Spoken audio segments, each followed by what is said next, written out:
You're used to seeing them in pearls and corsets, but behind the scenes, these 10 divas were doing things that would have given the Queen of England a heart attack. They wrecked marriages, staged drunken riots in Soho, and sold their bodies on screen with such brazen confidence that censors wept in helpless frustration. And the final story, about a golden girl who quite literally sold her conscience for a role, will make you see the word dirty in a whole new light. Go on, drop a like, subscribe to this nest of gossip, and tell me in the comments which of these furies irritates you the most. Diana Dors. If you thought prim 1950s England was nothing but watery porridge, fog, and a queen in sensible hats, then you've clearly never seen Diana roll out of her pink Cadillac.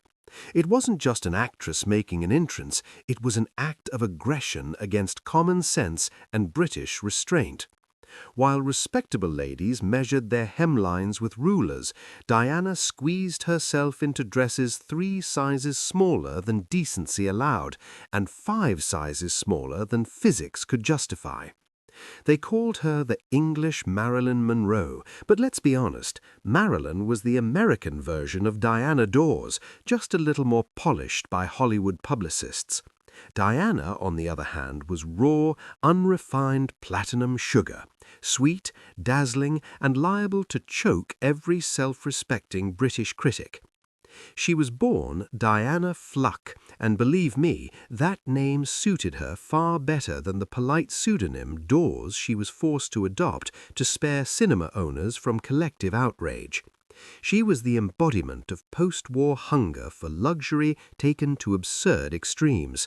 In a country still rationing food, Diana strutted around in furs that looked as if she'd personally plucked a herd of polar bears.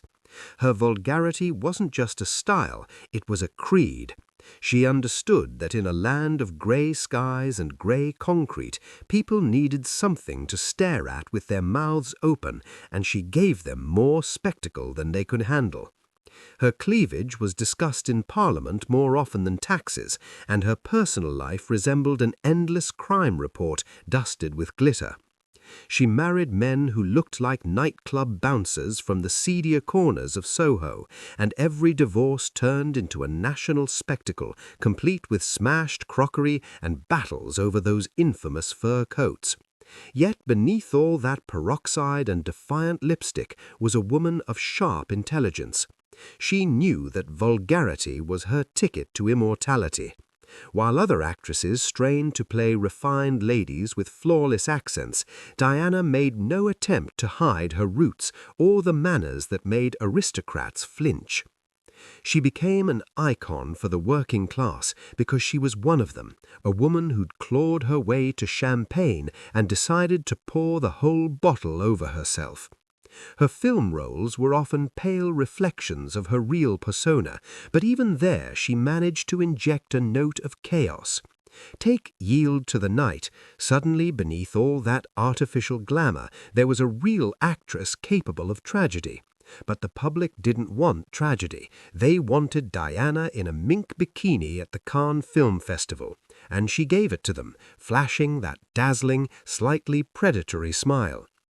She was the first British star to truly grasp the power of scandal as marketing. Every public appearance was a carefully staged provocation. If it meant arriving at a reception in a dress held together by hope and a couple of pins, she did it. If it meant declaring she spent more on cosmetics than the average family spent on rent in a year, she said it proudly. Her home, the infamous Orchard Lodge, was a monument to excess. Mirrored ceilings, enormous portraits of herself, and endless parties that had neighbors calling the police out of sheer envy. She was the very definition of what the British call too much. Too much sparkle, too much noise, too much body. And that was precisely her triumph. She didn't try to fit into the system, she made the system shudder at her presence. Even when the curvious glamour of the 1950s gave way to the waifish models of the 1960s, Diana didn't retreat. She reinvented herself as a national treasure, a kind of larger-than-life matriarch of British show business who could still outdrink a young rocker and outwit any comedian. With time, her vulgarity acquired the patina of experience, but she never forgot where she came from. She remained that same girl who knew that with bold lipstick and enough nerve you could conquer the world, even if that world insisted on calling you cheap. Diana Dors proved that being vulgar doesn't mean being worthless, it means being impossible to ignore in a crowd of grey shadows. And for that we love her, even as we keep making snide remarks about her pink Cadillac. She left behind a trail of expensive perfume and a mountain of unpaid bills, but her name is forever etched in history as the first woman who dared to be too much in a country where propriety mattered more than life itself. So, the next time you see a blonde in a dress that's just a little too tight, don't rush to wrinkle your nose. Maybe you're looking at a new Diana, someone who simply decided that life is too short to be modest. She was a true phenomenon, a product of her time, who both exploited and mocked society's expectations. There was always a glint of irony in her eyes when people tried to judge her. She knew the truth. The ones who shouted the loudest about her indecency were the first to buy tickets to her films. Diana was a mirror in which Britain saw its own suppressed desires, and it was a reflection both unsettling and irresistible. She didn't just live her life, she danced through it, in high heels across a minefield of public opinion, never stumbling badly enough to lose face. Even in her final years, as she battled illness, she held on to that same rebellious spirit that made her a legend. Diana Dors is not just an actress, she's a diagnosis of a society that cannot decide what it loves more, order or chaos. And Diana always chose chaos, generously dusted with glitter and sarcasm. Barbara Windsor. If Diana was an untouchable dream of furs and limousines, then Babs was the girl from the pub next door, the one who might nip your finger and then tell a joke about the vicar so wicked it would split his cassock. Barbara was the very essence of British vulgarity in its purest, most unfiltered, gloriously cheeky form. Barely over 5 feet tall, yet powered by the force of a steam hammer, with a laugh like a hysterical seagull that's just stolen a bag of chips, she stormed into British cinema to prove one simple truth: propriety was invented by people with nothing to show. They called her the Queen of Carry-On, and she wore the title like a crown knocked sideways after a wild night out. While lofty critics debated the new wave and brooded over social realism, Barbara simply lost her bra on camera, purely by accident, of course, and had the entire nation howling with laughter. This was vulgarity as national heritage, a gleeful answer to the stiffness of Eton and Oxford. She embodied the classic buxom Cockney blonde, seemingly a bit daft, yet in reality sharp enough to see right through you and check your wallet while you were busy staring at her hair. And those hairstyles, good Lord, modern drag queens would look on with envy. Towering bouffants that could hide a week's takings from a corner shop, shellacked into place with enough hairspray to thin the ozone layer over London. Her vulgarity was utterly organic. She wasn't playing the bad girl, she was one, raised in the working-class streets of the East End, steeped in the spirit of music halls, where if you didn't bring a bit of spice, you got pelted with rotten tomatoes. Her entire screen persona thrived on double entendres, so transparent even a child could catch them, yet she delivered them with such innocence that the censors could only throw up their hands in defeat. She was a master of that quintessentially British art, talking about sausages while everyone knows breakfast isn't the point. Her characters always hovered on the edge, skirts too short, shrieks too loud, makeup too much, but behind that facade stood a woman of steel.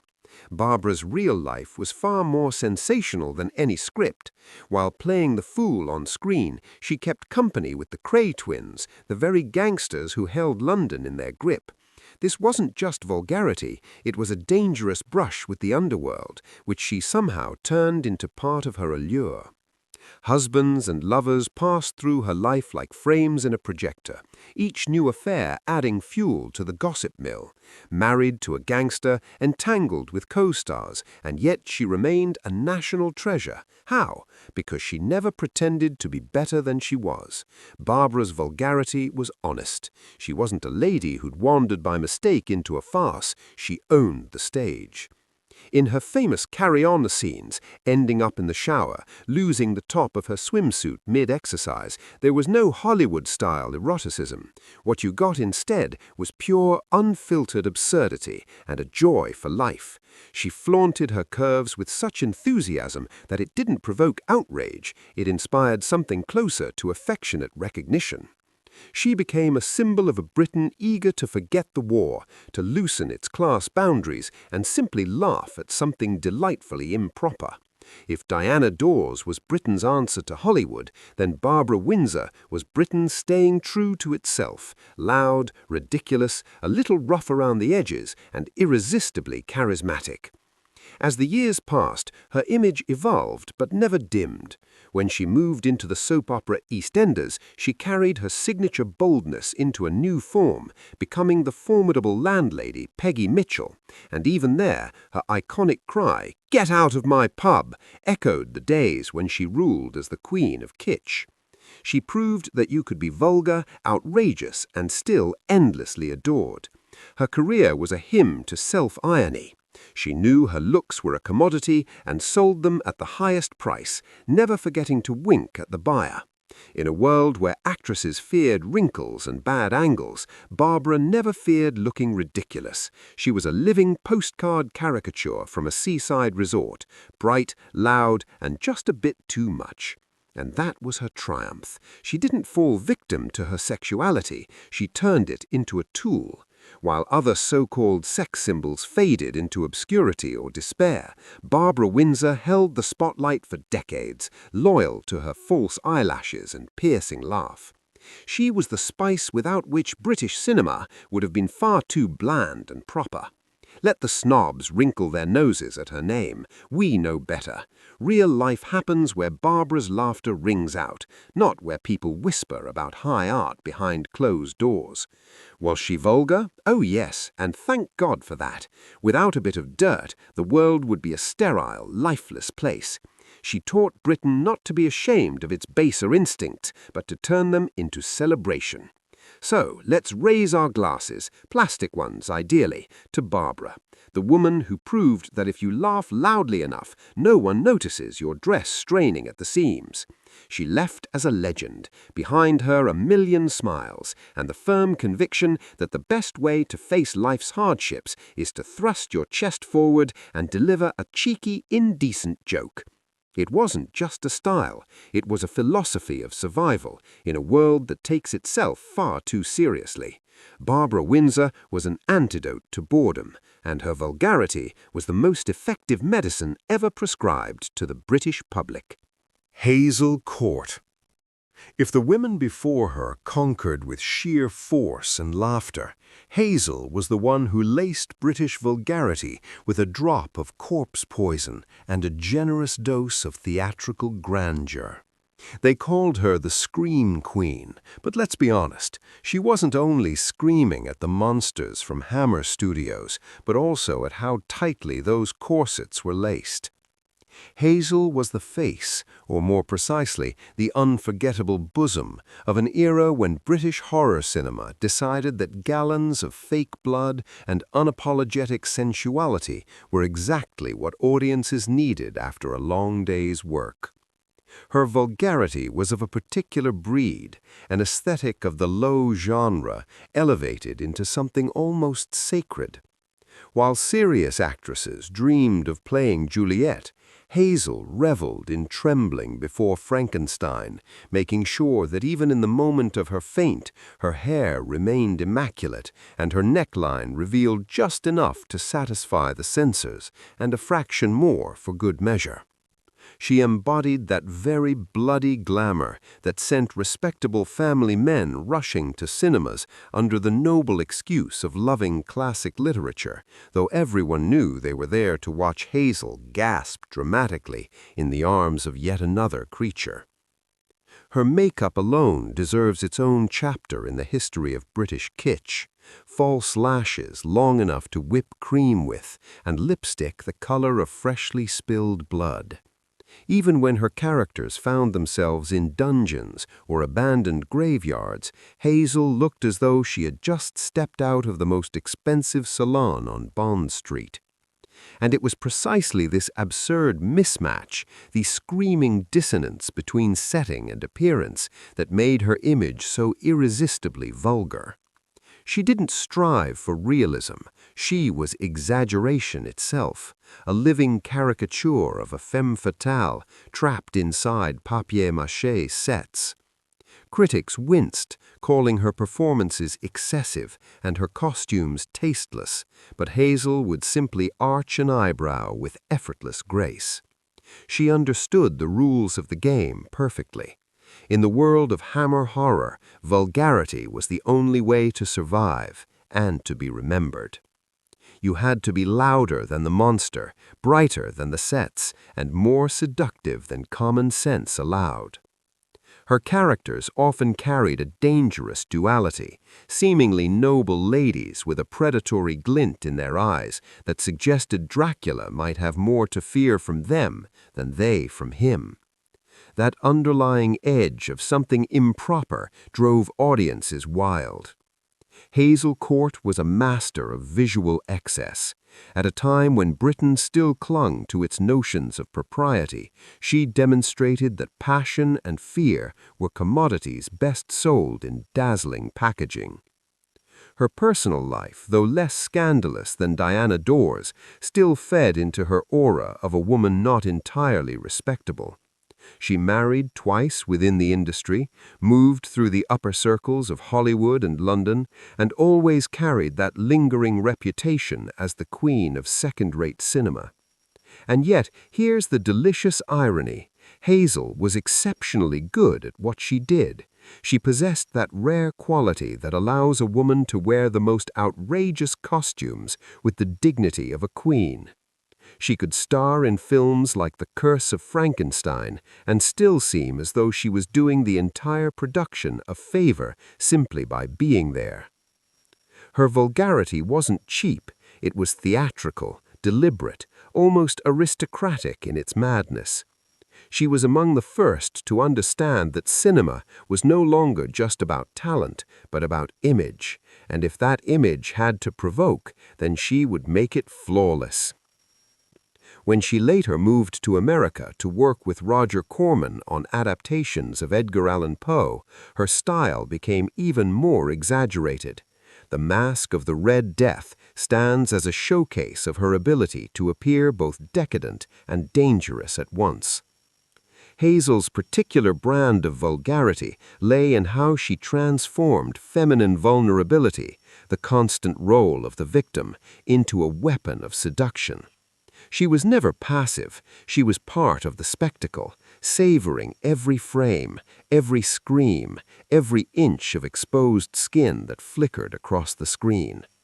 She became a symbol of how British cinema of the 1950s and 60s tried to escape the drabness of everyday life and leap into a world of vivid, almost hallucinatory color and forbidden desire.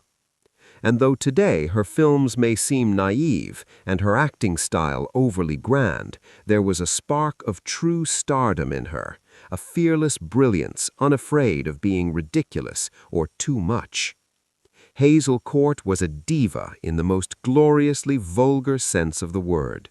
She demanded attention, she dazzled, she irritated, and she made people fall under her spell.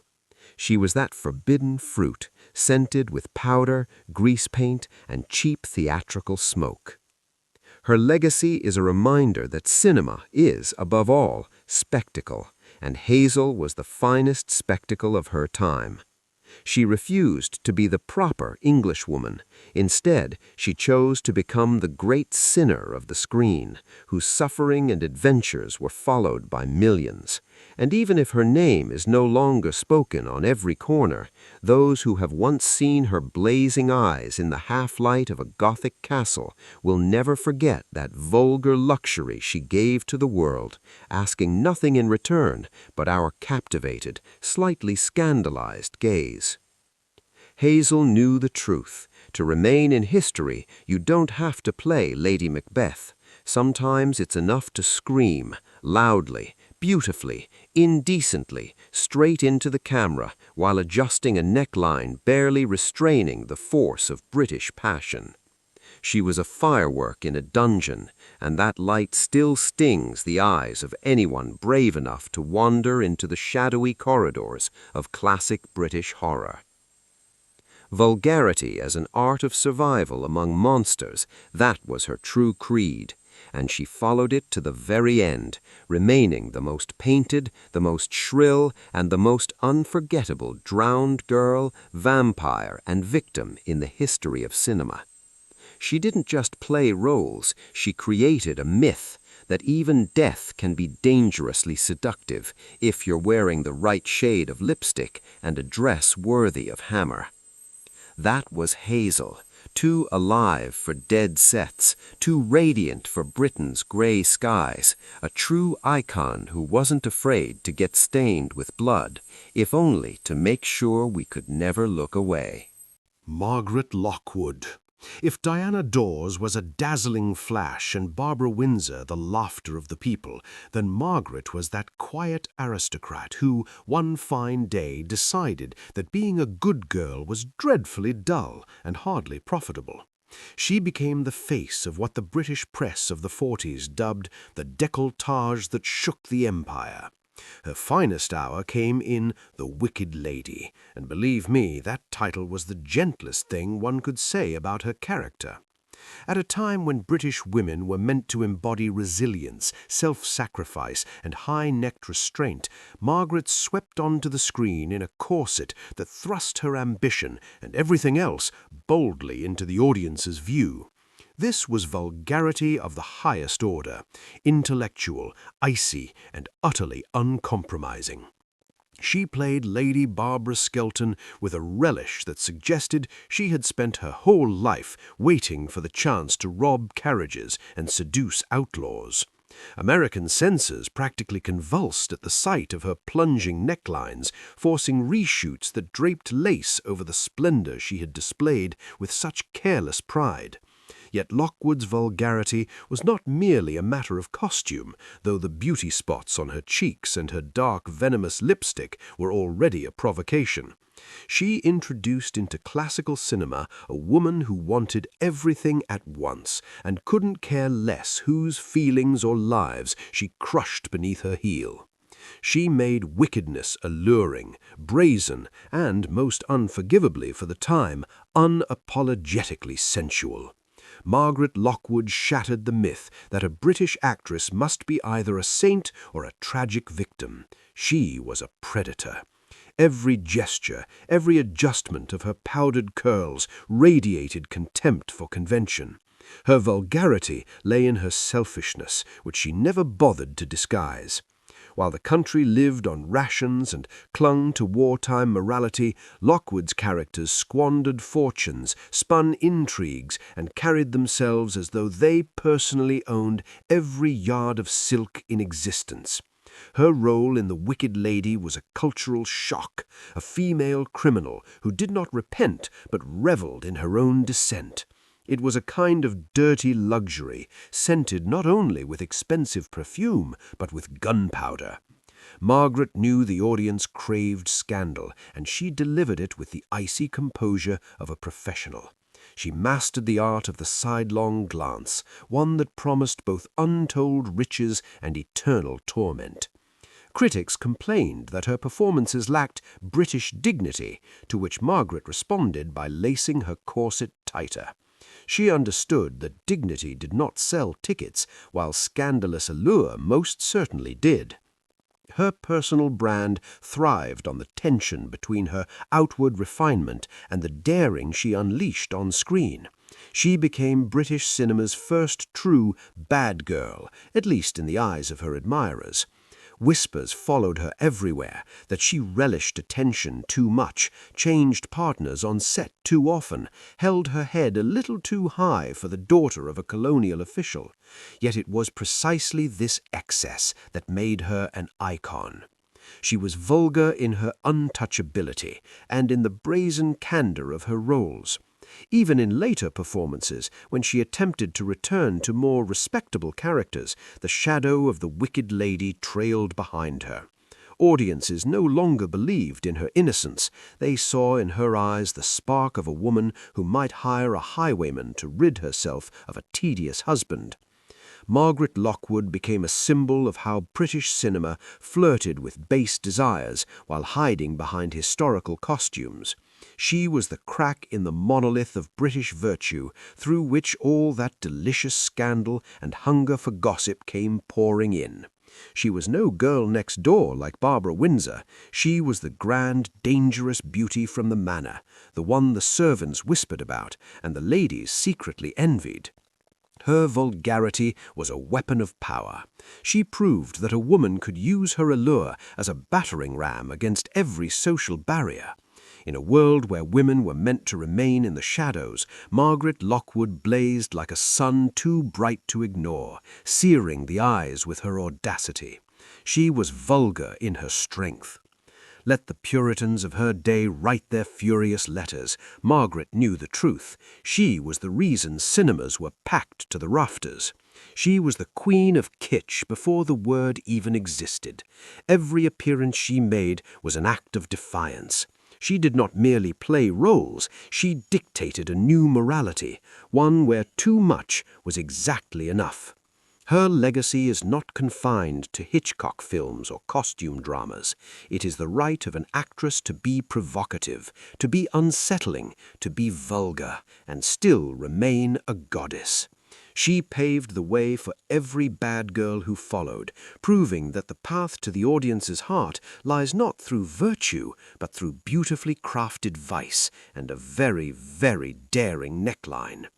Margaret Lockwood was the beginning of the end for proper cinema, and for that we owe her everything. She was the wicked lady not only on screen, but in the very essence of her art, challenging dullness and decorum with her powdered shoulders and predatory smile, a smile that still quickens pulses and sends moralists reaching for their remedies. Was she vulgar? Oh yes, magnificently, divinely vulgar. And that was her greatest triumph. Joan Collins. If you think she was born in the 80s already draped in couture with a glass of champagne in hand, you couldn't be more wrong.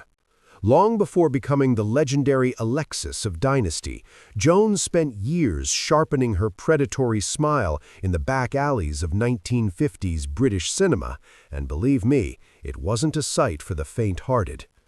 They called her the British bad girl, and that was the most polite version the newspapers dared to print. While other English actresses tried to look as though they had just stepped out of a library after reading Shakespeare's sonnets, Joan looked like she had just walked out of the most scandalous club in Soho and was thoroughly unimpressed with the cocktails. Her vulgarity was aggressive, almost Hollywood in its force, which, in prim London, felt like a personal insult to every lord in sight. She was too tanned, too painted, and far too pronounced for Britain's gray, restrained existence. In her early films like I Believe in You or Decameron Nights, she embodied the kind of woman polite society dismissed as an upstart, yet the kind men couldn't look away from without forgetting how to breathe. Joan didn't simply enter a frame, she seized it, wielding her appearance like heavy artillery.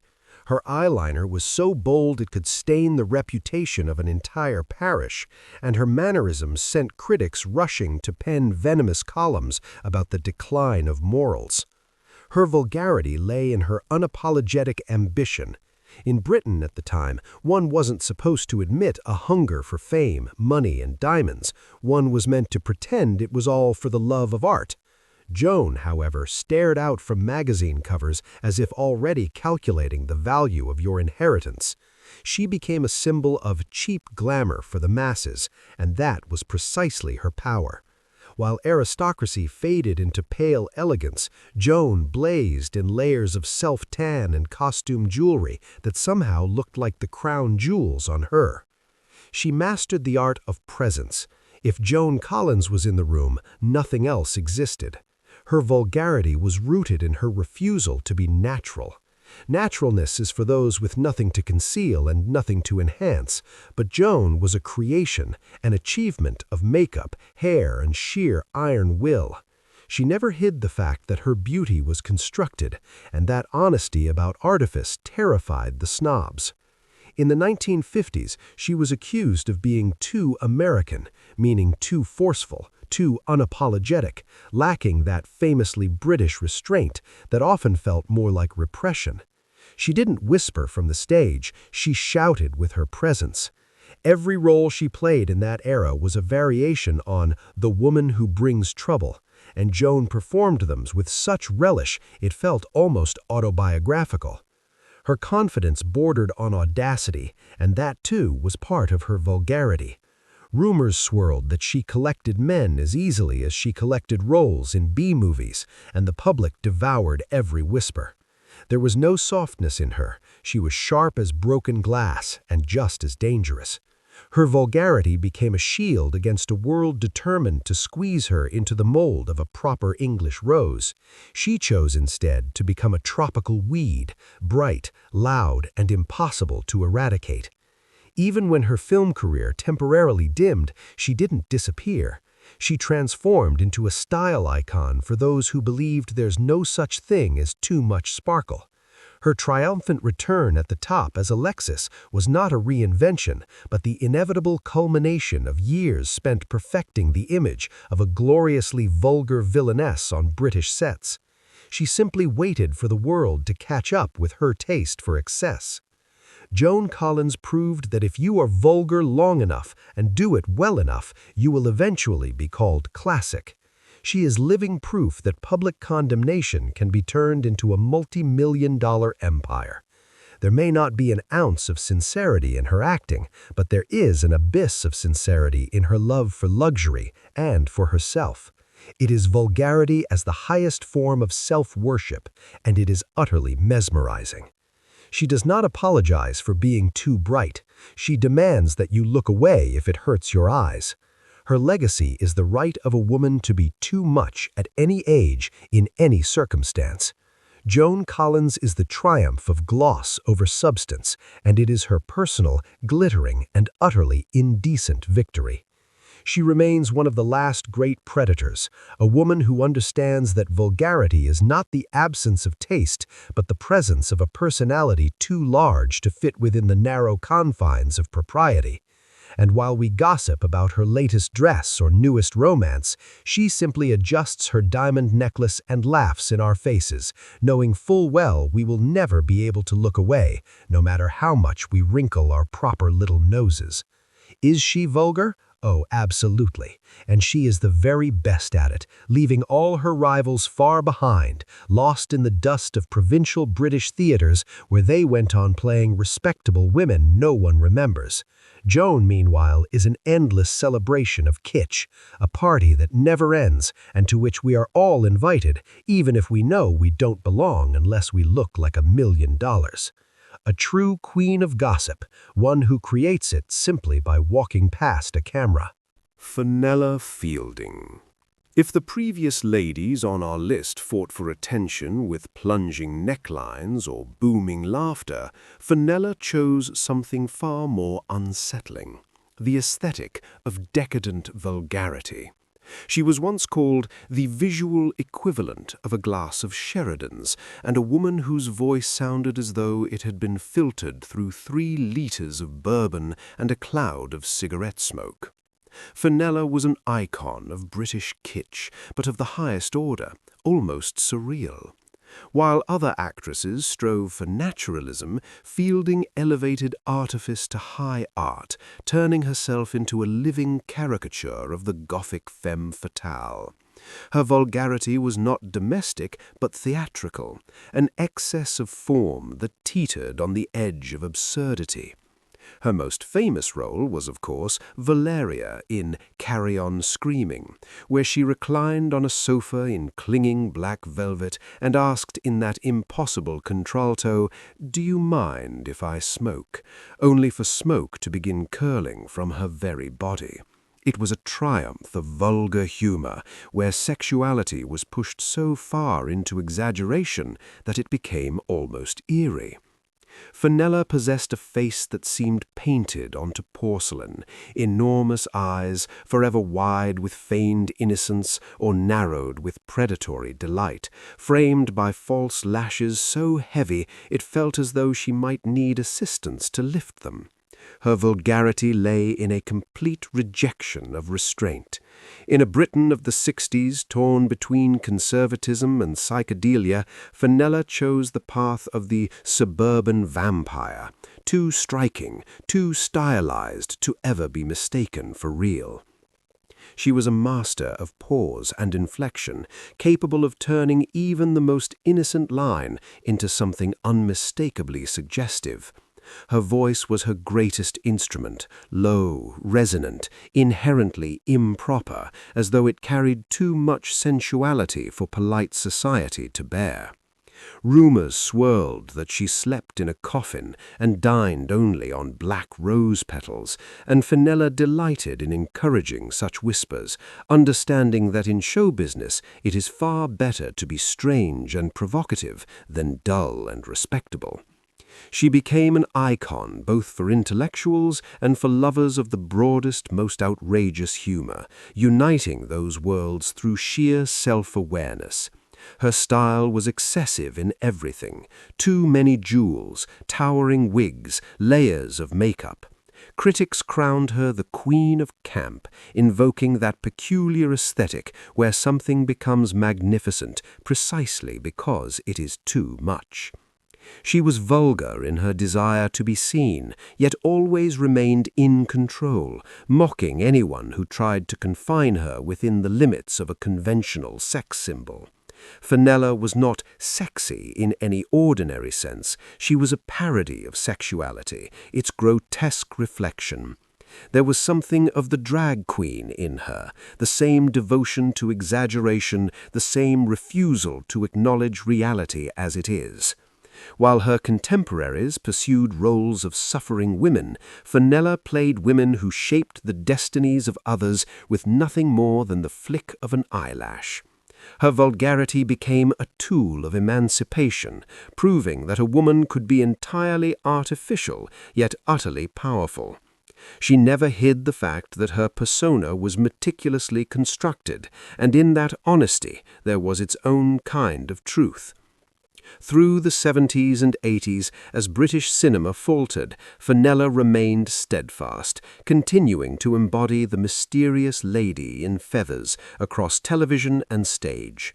She became a living monument to an era when British culture dared to be truly strange and deliciously improper. Her private life was the subject of endless gossip, yet she maintained a careful distance, offering the public only her dazzling and unsettling mask. Fenella Fielding was the answer to a peculiar question. What happens when you blend Oscar Wilde with a low-budget British sitcom? The result was vulgar, luminous, and utterly unforgettable. She proved that one could be a style icon even when that style made people slightly uneasy. She possessed a freedom her more serious peers often lacked, the freedom to be ridiculous, excessive, vulgar, and to revel in every moment of it. She did not simply play roles, she built an entire universe bearing her name, where makeup is never removed and every word sounds like a warning of an approaching storm. Fenella was the triumph of individuality over common sense. Let modern critics try to decode her phenomenon, we already know the truth. She was simply herself, magnified 1,000-fold and lit by the neon glow of the most questionable variety stage imaginable. A true queen of darkness who preferred her shadows adorned with rhinestones and glitter. Was she vulgar? Undoubtedly. But it was the kind of vulgarity that makes us smile and applaud as the curtain falls, leaving behind only the scent of strong cigarettes and the echo of that impossible, velvety, decadent voice. She was one of a kind, and Britain will never produce another like her. It takes a rare kind of courage to so brazenly defy good taste and still remain a great actress. Fenella Fielding stands as our Gothic greeting from a time when cinema was loud, extravagant, and utterly unafraid of being too much. She was and remains the mistress of the strangest and most enchanting spectacle in the history of the British screen, and we, her devoted audience, forever spellbound by that magnificent and improper performance of the eternal femme fatale. Shirley Eaton. If the women before her embodied theatrical grotesque or aristocratic vice, Shirley was the pure product of Britain's assembly line for beauties for the masses. Her vulgarity lay not in wickedness, but in that unsettling accessibility, the kind of image the 60s like to call an English rose with a hint of mischief, when in truth it was simply a very bright wrapping around emptiness. Shirley became world-famous as the Golden Girl in Goldfinger, and that was the peak of her career, lying still, lifeless, and painted in gold. There's a certain symbolism in that. Her finest role was that of an expensive accessory, stripped of voice and clothing.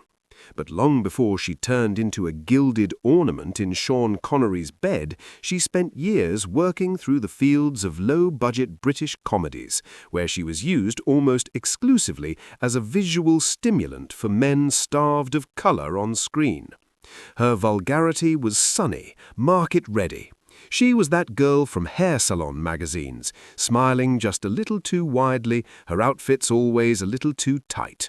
In the era of swinging London, Shirley Eaton became a bridge between old England and the sexual revolution, but she crossed that bridge on heels so high it bordered on indecent. Critics called her a raisin pudding, sweet, heavy, and likely to cause indigestion in those with refined taste. She was vulgar in her simplicity.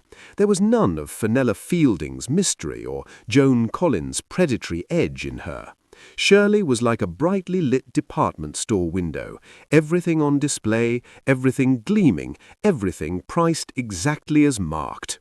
Her acting matched her appearance. She didn't play emotions, she played reactions. If she needed to seduce, she pursed her lips as if stung by a bee. If she needed to be surprised, her lashes fluttered loud enough to rival helicopter blades. That plastic emotionality was the height of vulgarity for those who still remembered the grandeur of British theatrical tradition. But Shirley had no interest in tradition. She wanted paychecks and magazine covers. She was among the first to understand that in the new world you didn't need to act, you just needed to fit perfectly into the frame. Whispers followed her everywhere, claiming her career was built entirely on knowing when to unfasten one button too many. Shirley never rushed to deny it, happily posing in bikinis against the grey cliffs of Dover.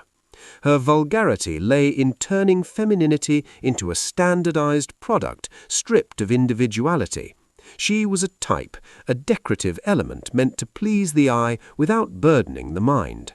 Even her famous Golden Death was an act of ultimate objectification, presented as a triumph of performance. In truth, it was a triumph of makeup artists and her willingness to lie still for hours for the sake of a striking image. After Bond, she was cast in adventure films and spy thrillers, but everywhere she remained that same golden girl, too bright for serious cinema, too one-dimensional for real drama. Her vulgarity also lived in her complete lack of irony. She genuinely believed herself to be a great star, when in reality she was a perfectly lit mannequin. By the 70s, when the world began to demand naturalism and social depth from actresses, Shirley Eaton suddenly found herself out of place. Her glossy vulgarity fell out of fashion, replaced by gritty realism.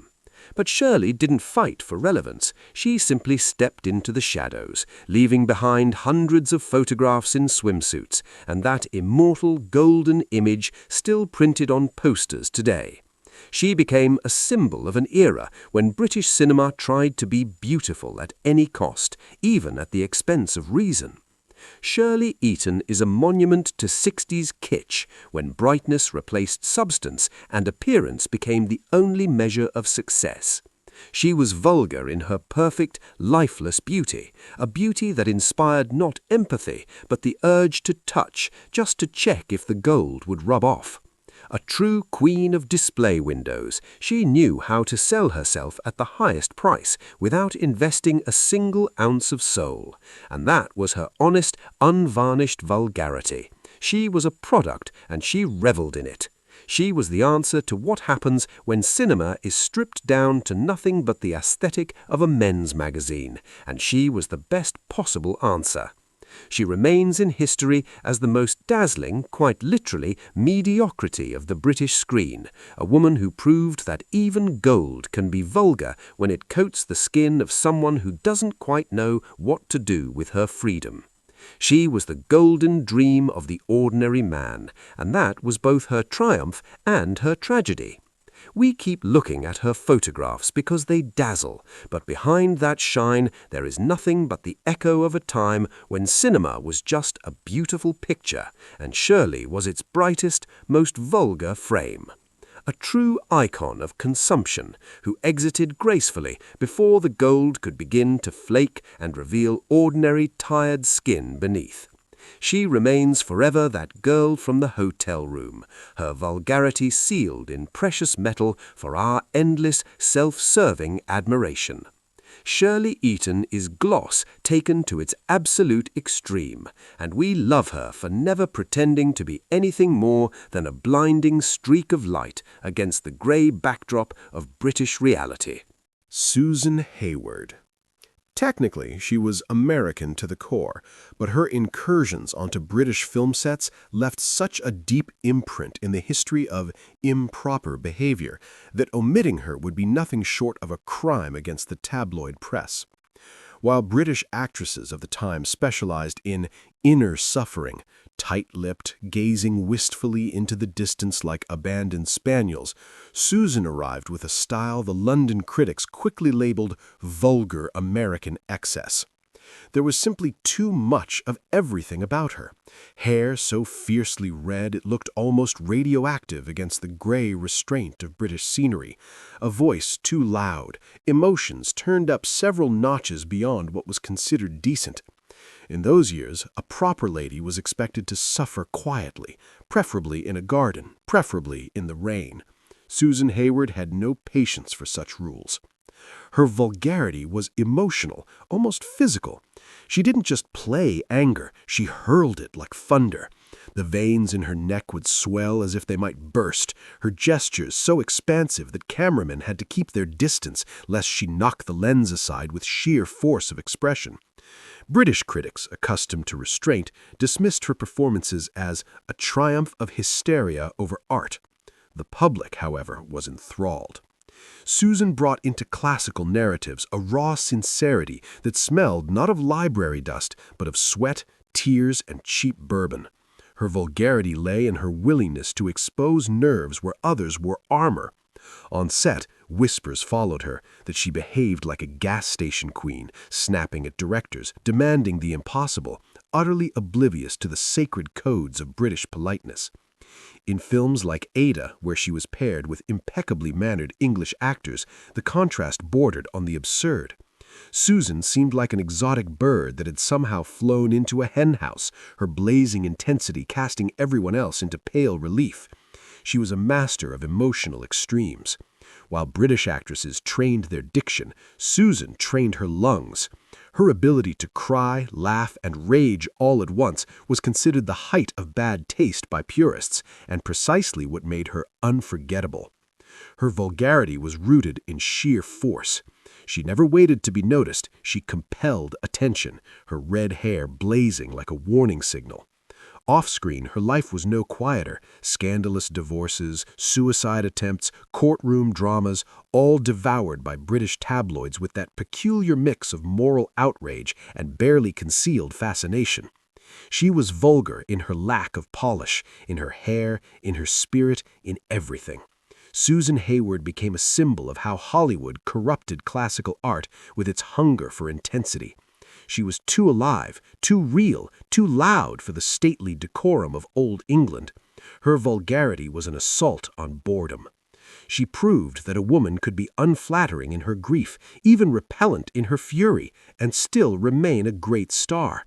In Britain, they called her a vulgar red-haired beast, yet every film she made became an event, because audiences were eager to see just how far she would push the boundaries this time. She was among the first to bring the method to London, the idea that an actor does not merely portray a role, but lives it to the point of raw, almost indecent exposure. In the 1950s, that kind of emotional nakedness was itself a scandal. She left nothing to the imagination, pouring everything she had onto the screen, unconcerned whether it looked elegant. With age, her style did not soften, it simply evolved. She played vulgar matrons with the same ferocity she once brought to vulgar girls.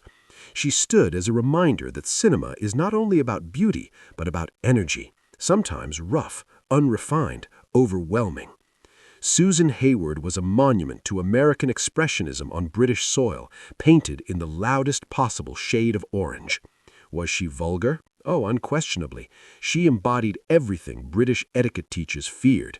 She was loud, she was bright, and she had no idea when to stop. And that is precisely why she endures. A true diva who understood that if you cannot be the most talented person in the room, you must be the most unforgettable. And Susan managed to be both. She left behind her a trail of broken hearts, empty bottles, and critics' curses delivered with admiration. She was the spice that turned a bland British broth into a blazing chili, perhaps leaving a touch of heartburn, but undeniably the most memorable meal of a lifetime. Vulgarity as the highest form of sincerity. That was Susan Hayward, and in that lay her eternal, unsettling, irresistible triumph over good taste and common sense. She remains in history as the woman who dared to be too much, and for that, all her fiery sins and Hollywood excesses are not only forgiven, but celebrated. And Todd. If all the previous women hurled their excess straight into your face, Anne was a master of psychological vulgarity, veiled beneath porcelain skin and a flawless London accent. They called her a pocket Garbo, which was terribly unfair to Greta, because Todd brought something into British cinema that made the moralists of the 40s grind their teeth, an aesthetic of refined sadomasochism and indecent psychological fracture. Her vulgarity lay in making pathology fashionable. Think of her defining role in The Seventh Veil. The entire story revolves around her pianist heroine being psychologically broken, pushed to the edge of hysteria by her guardian, and responding with emotional contortions that polite society would have dismissed as utterly improper. It was the vulgarity of dirty laundry aired in public under the noble disguise of high drama. Anne Todd became the face of a Britain that behind the closed doors of elegant mansions indulged in its most questionable passions, and she dared to drag that world into the light. Her acting style was provocatively nervous, those trembling fingers, that hunted gaze suddenly hardening into the cold composure of a predator. There was no simplicity in her, only a kind of over-refinement that bordered on excess, which in itself is a form of kitsch. She was too delicate, too polished, too aristocratic to feel entirely real. It was a glossy image of the perfect lady concealing an abyss beneath, and that indulgence in the darker corners of the soul made her presence on screen feel almost indecent. While other actresses pleased the eye, Anne Todd made the audience feel like voyeurs, peering into something that should have remained hidden. Whispers suggested her personal life was even more tangled than the scripts she performed. Her marriage to director David Lean was discussed across the country, a union of two egos that turned their lives into an endless film of smashed dishes and public quarrels. She was vulgar in her need to be the center of drama, not only on screen, but in every headline. Critics wrote that she exploited her suffering, and they were not wrong. She turned her depression, her nervous breakdowns, into a brand sold in cinemas across the empire. Hers was an intellectual vulgarity. She gravitated toward women with hidden depths, saintly on the surface, but far more dangerous beneath. In The Passionate Friends, she pushed the image of a woman torn between duty and desire to such extremes that it almost became a parody of itself. She had no sense of restraint when it came to portraying inner torment. In the British cinema of the 40s and 50s, still clinging to dignity, Anne Todd was a dangerous presence, exposing the uncomfortable truth that behind impeccable manners could lie absolute emptiness, or worse, absolute moral collapse. Her style was all cool tones, tailored suits, and a face frozen in suffering that would suddenly come alive with a cutting remark. It was the vulgarity of an elite grown weary of order and hungry for chaos.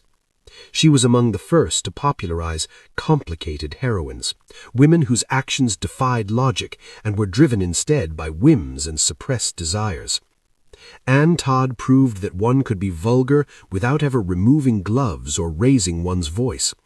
All it took was a gaze filled with arrogance and a quiet hunger for self-destruction, powerful enough to unsettle everyone around her. She became an icon for those who loved to search for hidden meanings and indulge in the aesthetics of decay. Even as her career declined, she continued to play the role of the misunderstood great actress, traveling the world and making documentaries that were just as pretentious and excessive as her early roles. She was vulgar in her refusal to age simply and gracefully. Until the very end, she clung to the image of the enigmatic diva, even as the world moved on to more grounded stars. Anne Todd stands as a monument to an era when British cinema flirted with psychoanalysis without quite understanding it, producing something extravagant, expensive, and deliciously improper. She was vulgar in her theatricality in everyday life, in her desire to turn every gesture into art. A true queen of drama, she understood that if you cannot be kind, you must at least be fascinating. And she was fascinating to the point of madness, stirring that irresistible itch of curiosity that drives people to buy gossip-filled newspapers. Anne Todd remains remembered as a lady with a whip, even if that whip was invisible and aimed at her own soul. Her vulgarity was the excess of feeling in a world that demanded restraint, and for that rebellion, wrapped in silk and pearls, we remain grateful. She was the only one who could make hysteria look aristocratic and vice seem elevated, and in that lay her cold, glittering, utterly indecent victory over time. Was she vulgar? Oh yes, but in that distinctly English way, with a straight back and an icy gaze, behind which a fire raged, one she lit herself so we would have something to watch in the darkness of the cinema. A true icon of fracture, who turned her life into an endless therapy session before millions, never forgetting even for a second to check how the light fell across her perfect cheekbones. That was Anne. Too much drama, too much grandeur, and far too little propriety for a woman of her standing. And that is precisely why we cannot stop talking about her, even decades after the last veil was torn away. Judy Geeson. If the previous women on our list were relics of the old guard, at least pretending their vulgarity was accidental or the tragic burden of talent, Judy arrived at the end of the 60s with a very different message, Yes, this is who I am, and what exactly are you going to do about it? She became the face of that new Britain, which traded 5 o'clock tea for pills, miniskirts, and a complete collapse of moral coordinates. Her vulgarity wasn't draped in furs or diamonds. It lived in a disarming, almost animal naturalness with which she put her youth on display.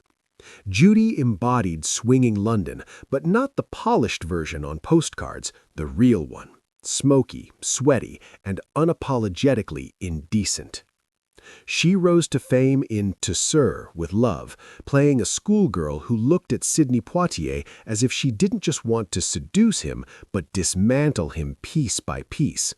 This was the vulgarity of a new generation. No pauses, no nuance, wide-eyed and coldly calculating.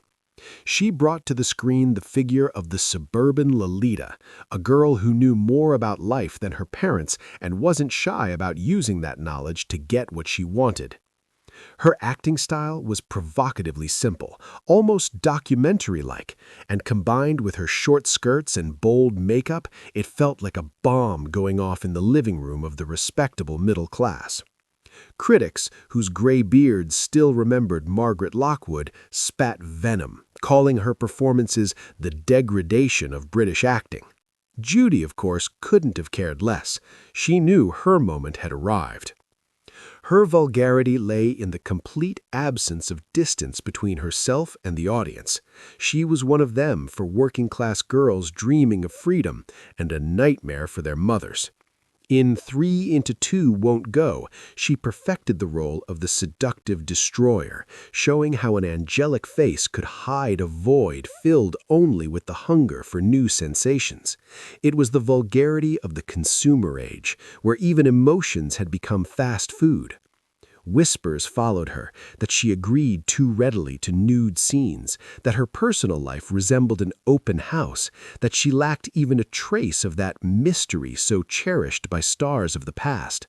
Yet this very accessibility, this almost market-like availability, was her greatest weapon. Judy Geeson never posed as a goddess. She was the girl next door who simply decided not to wear anything under her dress.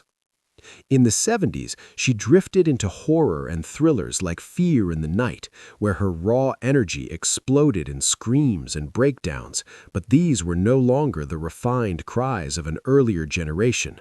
These were harsh, unpolished sounds of someone confronting real madness. She was a master of the ugly shot, unafraid to sweat, to smear her makeup, to look small, desperate, even pitiful.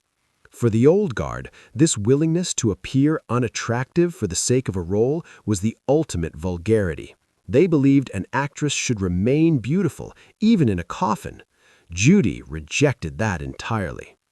Her style was chaos, tangled hair, towering heels she barely balanced on, and a gaze that acknowledged no authority.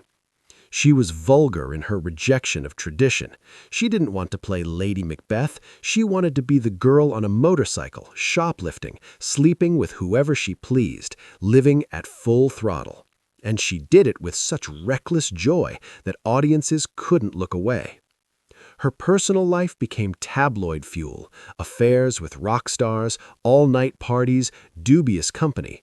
Judy lived as if tomorrow would never come. That hunger for life, tipping into self-destruction, was part of her vulgar charm. She became the symbol of a moment when British cinema finally lost its innocence and joined a global entertainment machine where shock mattered more than meaning.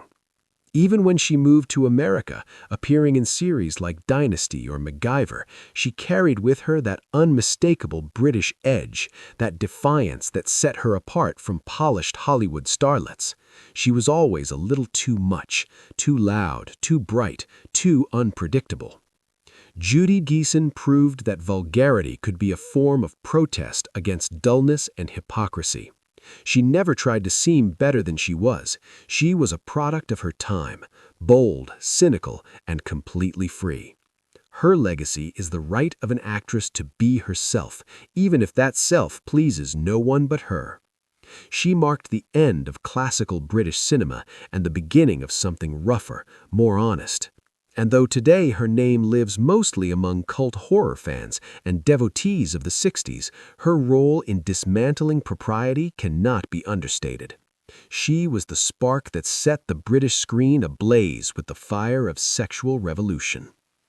Judy Geeson is the triumph of bad manners over good breeding, and that is precisely why we love her. Was she vulgar? Oh, yes. Vulgar like the loudest rock concert in a cathedral, like the shortest skirt at a royal reception, like the most honest spit in the face of hypocrisy. A true diva of swinging London, unafraid to grow older while keeping that glint in her eyes, the glint of a girl who knows exactly where to find the dirtiest dances and the best kind of trouble in the city. And on that high, slightly husky note, we close our story, knowing that as long as women like Judy exist, British cinema will never suffer from an excess of virtue. And thank God for that.